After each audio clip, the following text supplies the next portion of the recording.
Willow stared out into the starry night. The hooting owl and howling wolf dared to caution her to venture into the woods. Nothing good ever came of anyone who entered them, and some never returned. Glancing back at the dilapidated, haunted Victorian house in the distance, she decided she'd rather take her chances in the wild for an overnight stay.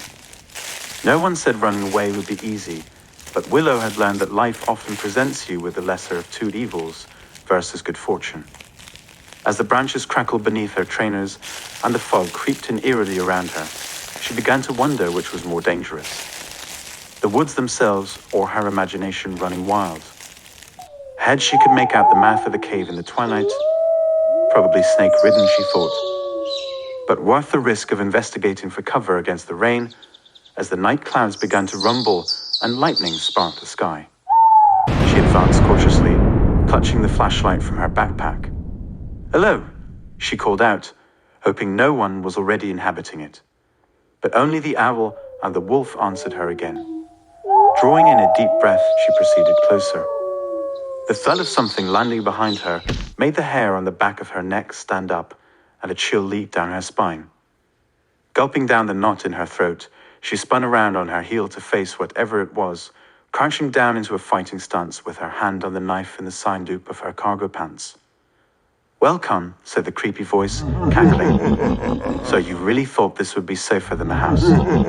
"Yes," she said confidently, "but I guess we're about to find out." "Yes, we are," the voice replied.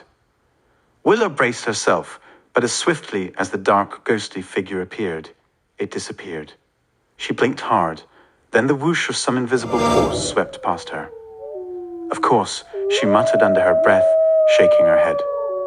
A haunted house would have to be surrounded by haunted woods. Her stomach growled in protest to the long trek of a day without rest or food. She ran to the cave, shining her flashlight into it and releasing a sigh of relief as nothing appeared to be there. Gathering branches and leaves from the surrounding area, she planted herself seated facing the woods and lit the brush she stacked in front of her, with a small lighter she kept in her hip pocket. Warming her hands by the fire, she retrieved a journal from her backpack in which she recorded the happenings along her journey.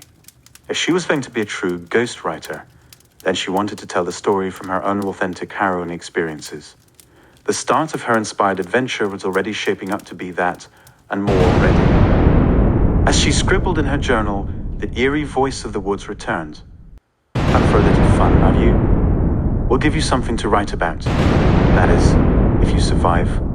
More hideous cackling ensued, echoing in the night against the cave walls, until she had to cover her ears from the resounding reverberation. Slamming the journal shut, she whispered into the night. To no one in particular, game on then.